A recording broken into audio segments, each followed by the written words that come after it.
اور پھر دوسرا الزام یہ لگایا کہ اپنے رشتہ داروں کو بڑی بڑی رقمیں ہدیے میں دے دیا کرتے تھے.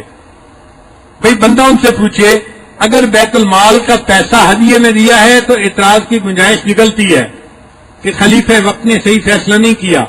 اگر ذاتی مال ہدیے میں دیا ہے تو تم اعتراض کرنے والے کون ہو؟ یہ کوئی اعتراض کی بات ہے کہ جی اپنے رشتہ داروں کو بڑی بڑی رقمیں ہدیے میں دے دیا کرتے تھے. اب یہ حضرت عثمان غنی پر اعتراض بنتا ہے. کتنا فضول قسم کا اعتراض ہے. اب ذرا قصہ بھی سن لیجئے کہ بڑی بڑی رقمیں ہدیہ دینے کا واقعہ کیا ہے. افریقہ کا ایک ملک تھا جو مسلمانوں نے فتح کیا. پھر وہاں سے آگے جب قدم بڑھایا تو پیچھے ایک بندہ تھا جس نے ملک میں پھر انتشار پھیلا دیا اور وہاں کے مسلمان پھر باغی ہو گئے. تو لشکر کو پھر لوٹ کے آنا پڑا اور پھر ان سے جنگ کرنی پڑی. 2-3 مرتبہ ایسا ہوا. مسلمان اس کو فتح کرتے اور پھر کسی کو نائب بنا کے آگے جاتے. جب آگے جاتے تو پیچھے پھر خلفشار ہو جاتا اور پیچھے پھر خانہ جنگی ہو جاتی اور لشکر کو پھر لوٹنا پڑتا. بار بار جب یہ ہوا تو حضرت عثمان غنی نے سوچا کہ مجھے اس کا کوئی مسئلہ حل کرنا چاہیے. چنانچہ ان کے ایک رشتہ دار تھے جو بڑے سمجھدار تھے اور بڑے معزز جو ہے وہ شخصیت تھے معاشرے کی. حضرت عثمان غنی نے ان کو وہاں کا گورنر بنا کر فوج کا سپہ سالار بنا کر بھیجا اور سپہ سالار کو کہا کہ آپ ان کو فوج کی کمان حوالے کر دیں اور ان کو سمجھایا کہ اس فتنے کو اچھی طرح سے جو ہے وہ ڈیل کرو اور جو اس کی بنیاد ہے نا اس کو توڑو تاکہ یہ بار بار فتنہ سر نہ اٹھائے. وہ وہاں گئے اور گورنر بن گئے یعنی وہاں کے امیر لشکر بن گئے. اب انہوں نے جنگ کی. جو وہاں لوگ تھے ان کو یہ پتہ چلا ایک ہی بندہ ہے جو یہ سارا فساد مچانے والا ہے. اگر اس بندے کو قتل کر دیا جائے تو وہ بندہ جو ہے قتل ہونے کے بعد باقی ساری عوام اسلام پر رہے گی اور یہ شورش ختم ہو جائے گی. چنانچہ انہوں نے ذہن بنا لیا کہ ہم نے اس بندے کو نہیں چھوڑنا تاکہ فساد باقی نہ رہے. اب دونوں فوجیں آمنے سامنے آ گئیں. اب جب آمنے سامنے فوجیں آئیں تو وہ جو بندہ تھا اس کو اطلاع بھی مل گئی. جاسوسوں نے اطلاع دے دی کہ جناب آپ کے اوپر ان کی نظر ہے, آپ کے لیے مشکل وقت آ گیا. تو وہ چالاک آدمی تھا, اس نے اعلان کروا دیا فوج میں کہ جو بندہ دشمن کے امیر کا سر میرے پاس لائے گا میں اس کو 1,00,000 دینار انعام میں دوں گا. اس نے فوج میں اعلان کروا دیا. اب اس کی فوج کا ایک ایک بندہ اس تلاش میں تھا کہ جنگ ہو اور ہم امیر لشکر کو ماریں اور اس کا سر لے کے جائیں اور 1,00,000 دینار اس کا ہم انعام وصول کریں. اب یہ اطلاع مسلمانوں میں بھی آ گئی. اب جو مسلمانوں کے امیر لشکر تھے انہوں نے کسی طرح تو اس کا حل نکالنا تھا نا. انہوں نے اس کا حل یہ نکالا کہ اپنی فوج میں بھی اعلان کروا دیا جو دشمن کے امیر کا سر میرے پاس لائے گا میں بھی اس کو 1,00,000 دینار انعام دوں گا. یعنی ان کے اعلان کے جواب میں امیر لشکر نے بھی اعلان کروا دیا. اب مسلمانوں کے اندر بھی ایک جوش پیدا ہو گیا کہ ہم امیر لشکر کو قتل کریں گے اور اتنے بڑے انعام کے حقدار بنیں گے. اب اگلے دن جب جنگ ہوئی تو اللہ کی شان دیکھیں کہ اللہ نے مسلمانوں کو فتح عطا فرمائی اور ایک ایسے صحابی تھے جنہوں نے ان کے امیر کو قتل کیا اور وہ جو شورش تھی وہ ہمیشہ کے لیے ختم ہو گئی. اور وہ اس کا سر لے کے آئے اور امیر لشکر کو کہا کہ جی آپ نے اعلان کروایا تھا 1,00,000 دینار انعام دینے کا تو اب میں انعام کو مستحق ہوں, مجھے انعام دیجیے. امیر لشکر نے کہا کہ اچھا مال غنیمت جمع کرتے ہیں, اب مال غنیمت میں سے میں آپ کو 1,00,000 دینار انعام دے دیتا ہوں. جب انہوں نے یہ کہا تو باقی حضرات نے اعتراض کیا کہ جناب مال غنیمت پر تو ہر مسلمان مجاہد کا حق ہوتا ہے, آپ ایک بندے کو اتنی بڑی رقم اپنی مرضی سے نہیں دے سکتے.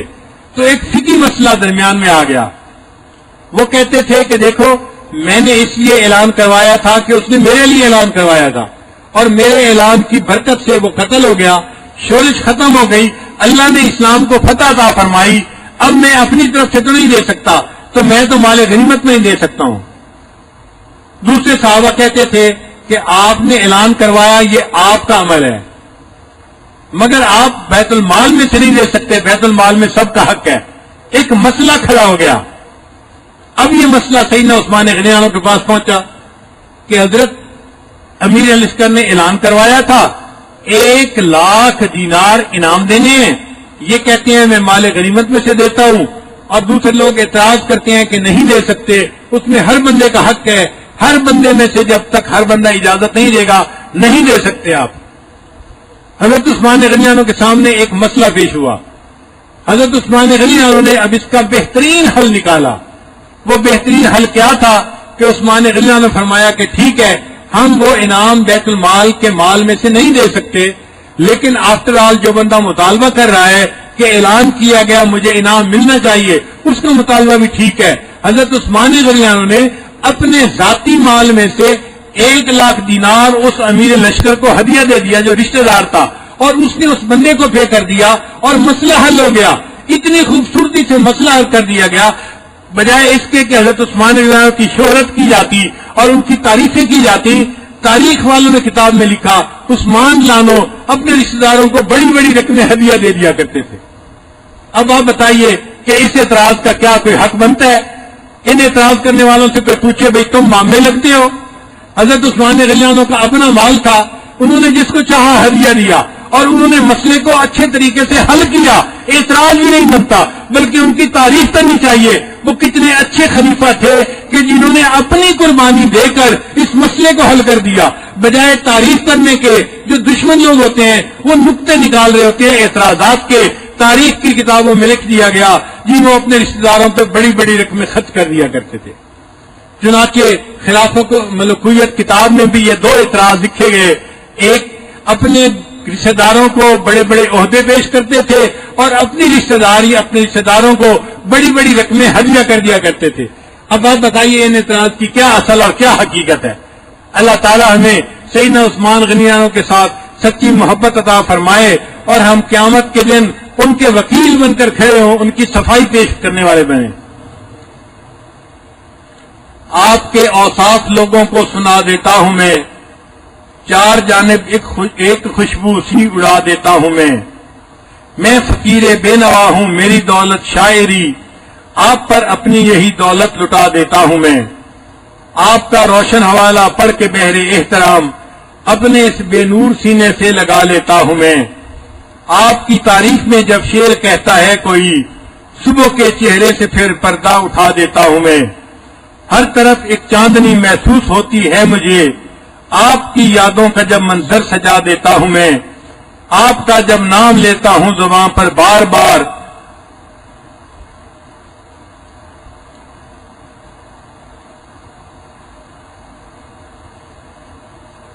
خود کو یوں خوشبو کی لہروں میں بہا دیتا ہوں میں۔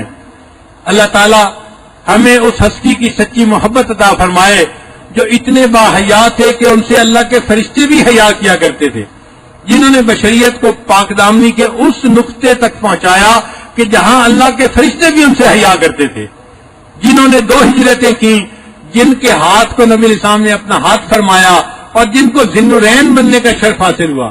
علماء نے لکھا ہے کہ تاریخ میں کوئی ایسا بندہ نہیں گزرا جس کو کسی نبی کی 2 دامادی کا شرف حاصل ہوا۔ نبی کی ایک بیٹے تو نکاح میں آئی، جیسے حضرت شعیب علیہ السلام کی ایک بیٹی موسیٰ علیہ السلام کے نکاح میں آئی، لیکن کسی نبی کی 2 بیٹیاں ایک ہی بندے کے نکاح میں آئی ہوں، یہ سعادت حضرت عثمان غنی لانو کو اللہ نے عطا فرمائی۔ اللہ تعالیٰ ہمارے دلوں میں ان کی محبت کو اور زیادہ بڑھائے اور ہمیں قیامت کے دن ان کے قدموں میں جگہ عطا فرمائے۔ وآخر دعوانا ان الحمد للہ رب العالمین۔